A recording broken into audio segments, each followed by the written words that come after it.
All right, the next series that is one to just kind of be able to look at and know is a geometric series. So let's first talk about a geometric sequence.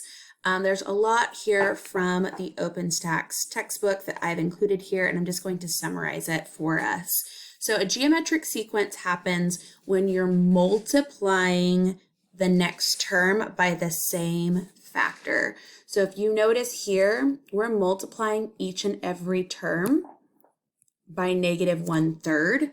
And so that's going to end up being my R that I'm multiplying by, my ratio that I'm multiplying by.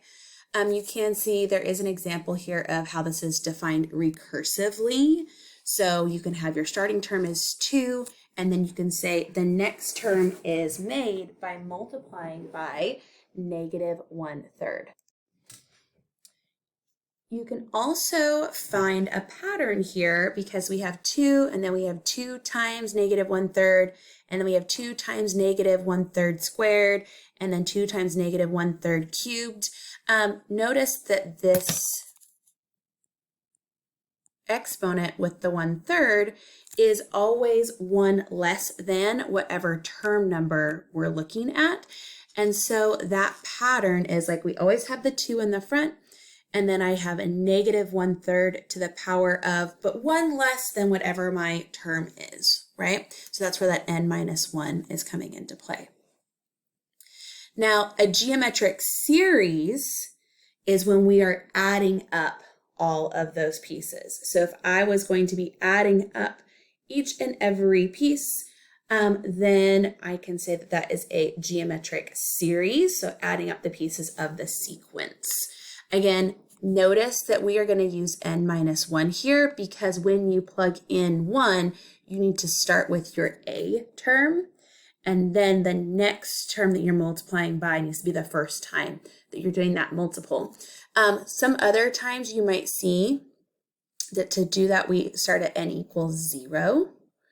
Okay, and then you'll have A is your like initial term, and then R to the n. That's because that will allow for your first term to be just that A value. So both are used. Our textbook likes to use this one and then just do it where your first term is like an R to the power of 0 term. So you need to fix that by doing n-1 here.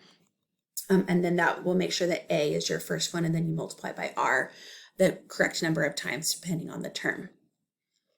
Now, again, I snipped a lot of this from our textbook.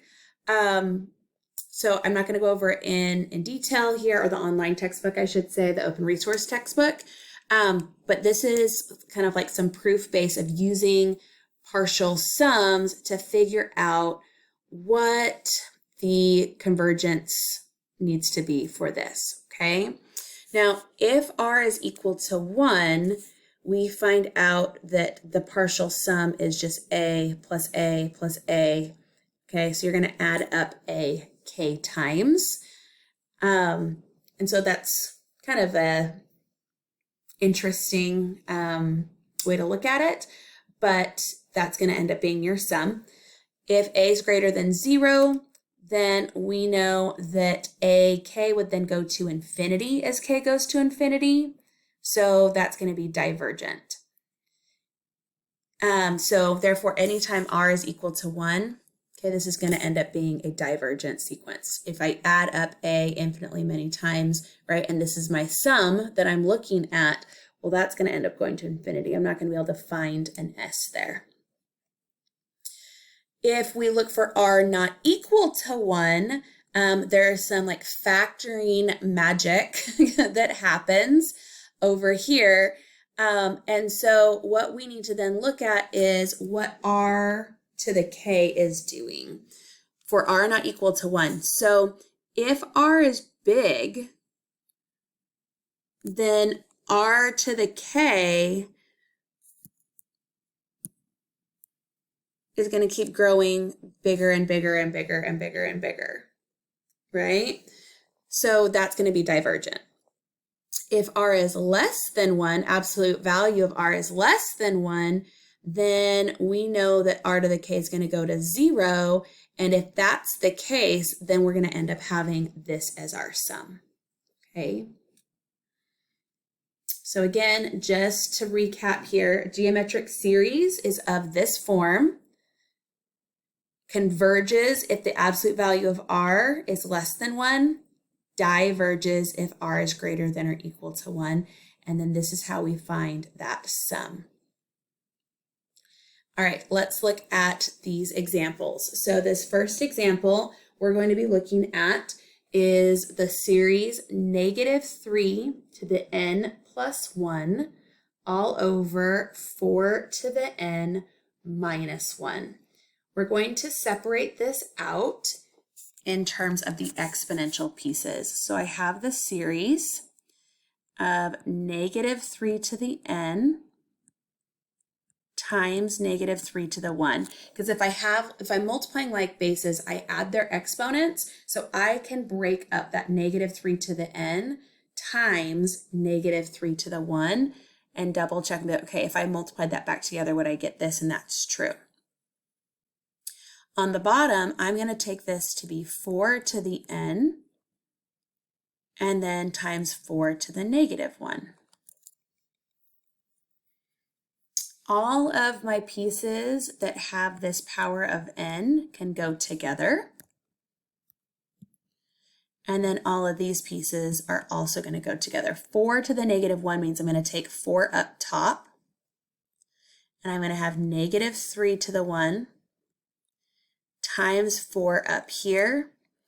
And then inside I have -3 over 4 to the n. Now remember, I do need this to be to the n minus 1.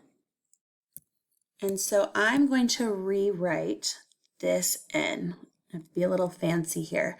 I'm going to write it as n plus 1 minus 1. Okay, or I'm going to have -3/4 to the 1 times -3/4 to the n minus 1. Now this is important because this now moves to the front. So I have the sum of -12 times -3/4, and then -3/4 is to the n minus 1. This ends up giving me 9 as my a. Okay, and then the absolute value of r is 3/4. That's less than 1. So I have a convergent series. And the sum is a over 1 minus r. This ends up being 1/4. If I take 9 and I divide by 1/4, I end up getting, oh, right, darn it. Hold on one second. I tend to do this. I have to be careful here. It's minus the actual r value. So 9 over 1 minus, and then the actual r value goes in here. Okay, so it's actually 7/4 in the bottom. So when I keep flip change, I get 36/7. All right, let's look at this other one. Okay, so I'm noticing here that I have e to the 2n, and again, I need to get this into a form of a times r to the n minus 1. So let's rewrite this as the summation of e to the 2n.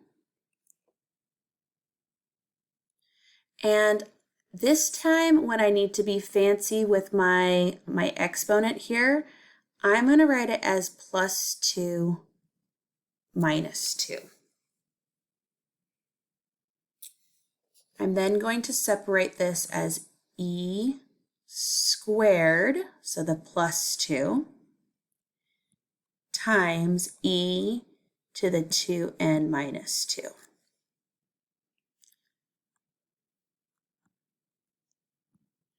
That's going to be e to the 2 n minus 1.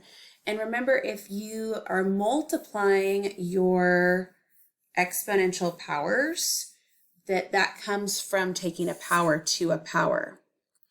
So this is e squared times e squared to the n minus 1. Therefore, this is my a, and this is my r. Now, r squared, e squared is bigger than 1, so this is going to diverge.